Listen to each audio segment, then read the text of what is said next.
Bismillahirrahmanirrahim. Assalamualaikum warahmatullahi wabarakatuh. Selamat pagi anak-anak MISEW 5 Ibnu Rushd. Apa kabar hari ini? Semoga anak-anak semua selalu dalam keadaan sehat walafiat dan selalu dalam lindungan Allah Subhanahu wa taala. Amin amin ya rabbal alamin. Pembelajaran kita hari ini yaitu tema 2, udara bersih bagi kesehatan. Subtema 2, pentingnya udara bersih bagi pernapasan, pembelajaran kelima dan 6. Muatan intak pada pembelajaran kita hari ini yaitu Quran Surat Al-Mulk ayat 19.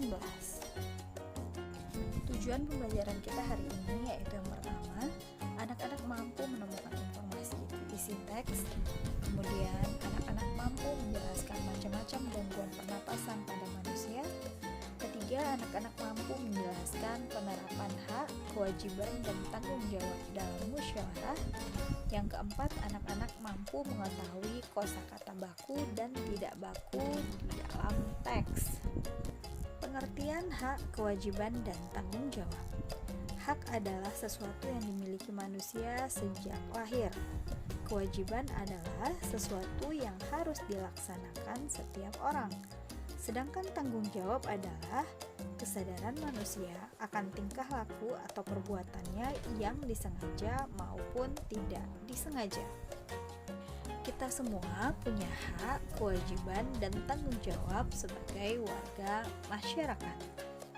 Hubungan antara hak, kewajiban, dan tanggung jawab. Hak, kewajiban, dan tanggung jawab harus kita laksanakan secara seimbang. Kita tidak boleh menuntut hak jika belum mengerjakan kewajiban kita dengan penuh tanggung jawab. Hak dan kewajiban serta tanggung jawab dalam musyawarah. Musyawarah adalah pertemuan antara dua orang atau lebih yang dilakukan untuk mengambil keputusan yang disepakati bersama. Pengambilan keputusan melalui musyawarah dapat dilakukan jika hasilnya menyangkut kepentingan masyarakat luas. Untuk lebih lengkapnya, anak-anak saksikan cerita berikut ini.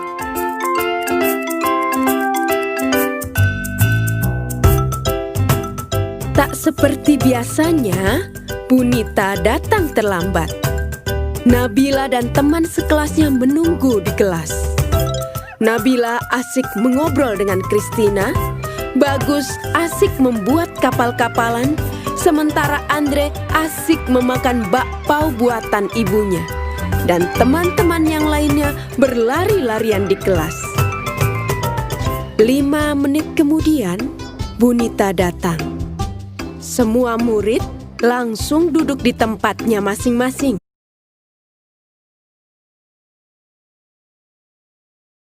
Bunita meminta maaf atas keterlambatannya karena ada rapat guru yang mendadak.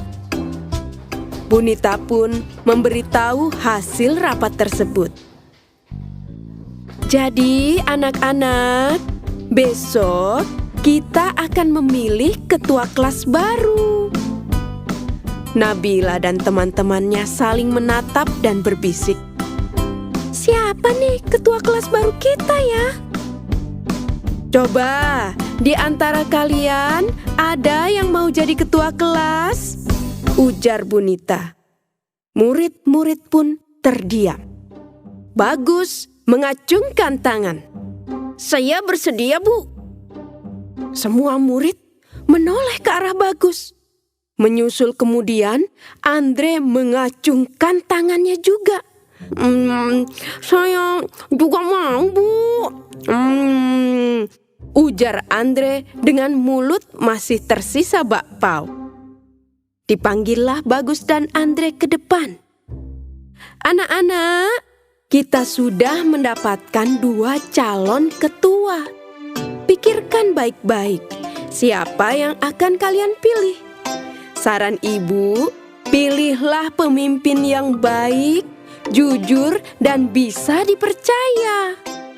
Murid-murid menganggukkan kepalanya.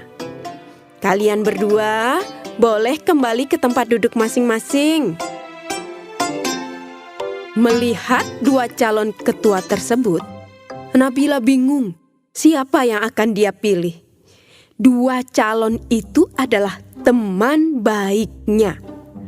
Andre adalah sahabatnya yang baik dan kocak.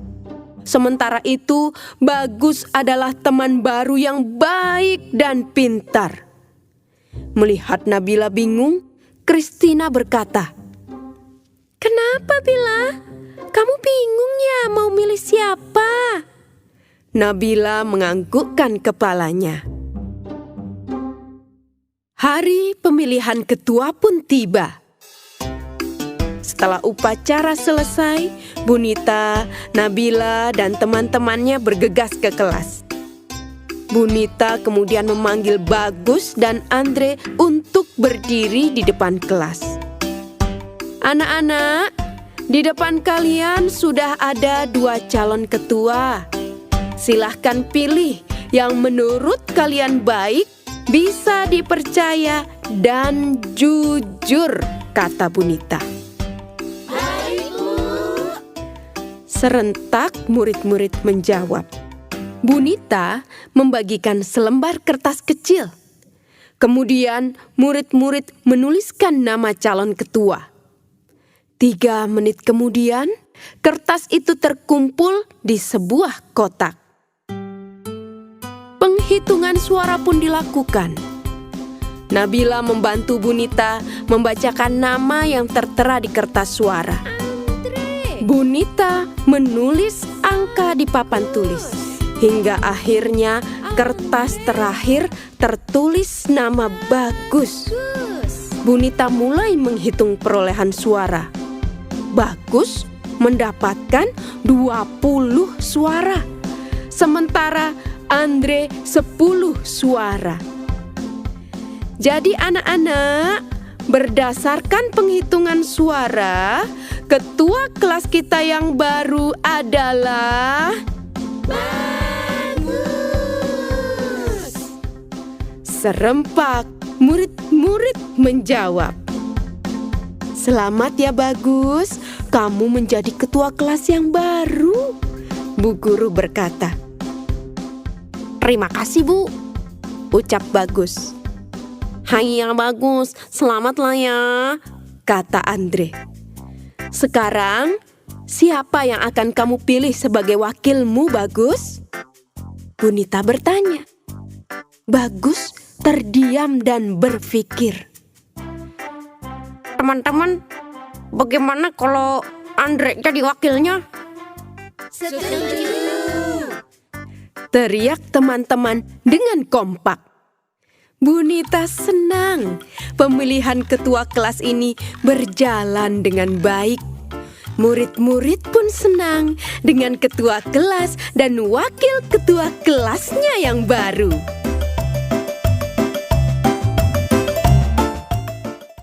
Nah, dari video tadi anak-anak bisa melihat ya pentingnya musyawarah di dalam apapun yang kita laksanakan.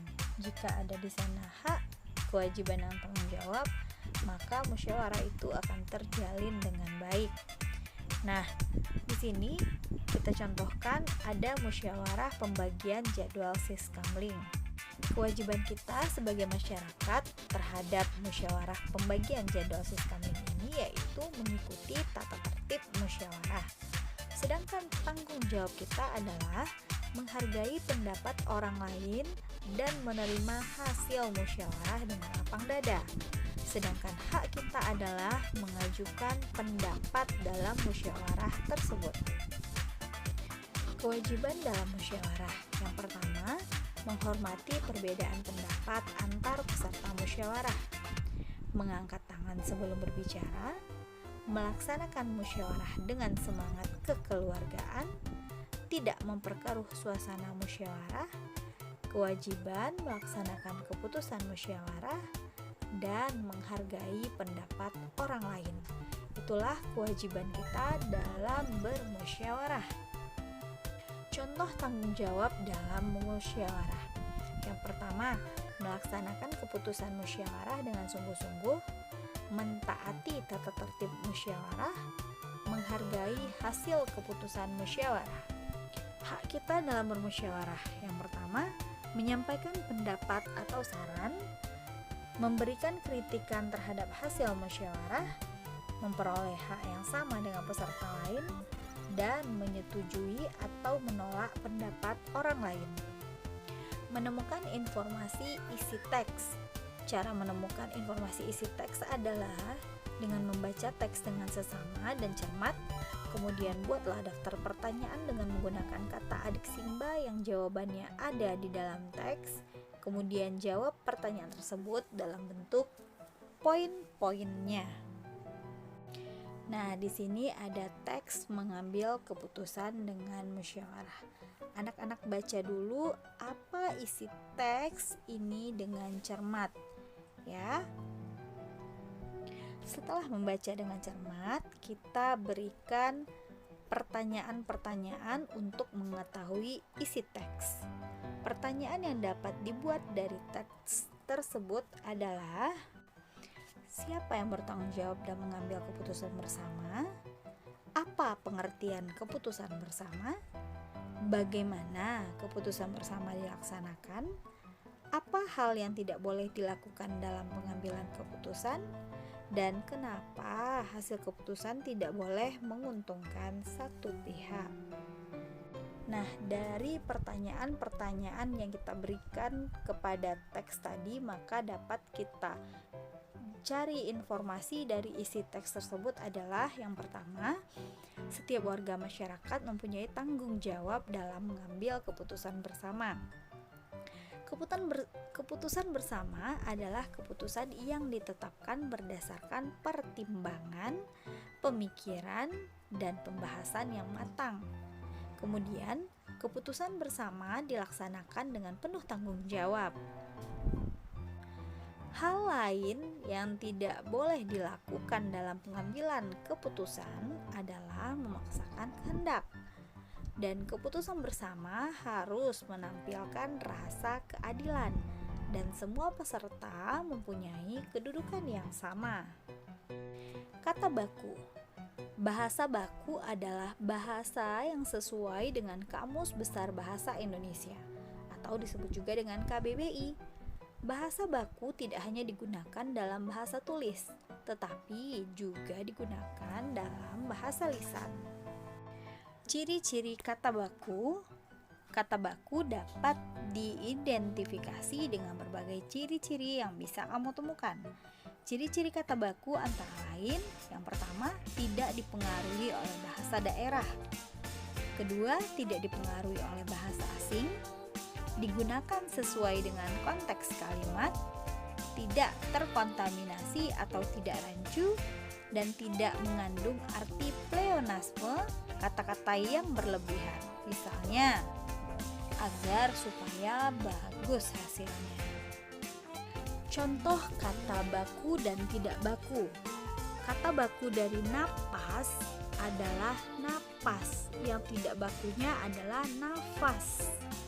Kemudian jadwal. Jadwal yang pakai W itu baku, sedangkan yang tidak bakunya adalah jadwal. Pakai U ya anak-anak. Kemudian karnivor. Karnivor itu bahasa baku atau kata baku, sedangkan yang tidak bakunya adalah karnivior. Ijazah, kata bakunya ijazah, sedangkan tidak bakunya adalah ijazah. Rapor. Rapor itu adalah kata baku, sedangkan yang tidak baku adalah rafor. Praktik. Nah, praktik itu adalah kata baku, sedangkan yang tidak baku adalah praktek. Kemudian yang terakhir itu ada mi dan mie. Nah, kata tidak bakunya adalah mie, sedangkan yang bakunya adalah mi. Jadi kata baku itu adalah kata-kata yang sudah tersusun rapi di kamus KBBI ya anak-anak, dan biasanya kata baku itu dipakai untuk menulis atau dalam bacaan sebuah buku, itu biasanya digunakan dengan kata baku. Oke, sampai di sini paham? Nah, jika belum paham, anak-anak lihat video berikut ini ya, dengan teliti tentunya.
Gangguan alat pernapasan manusia.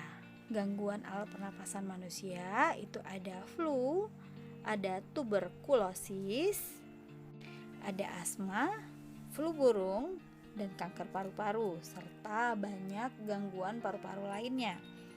Baik anak-anak, sampai di sini dulu materinya. Berarti sekarang waktunya anak-anak latihan.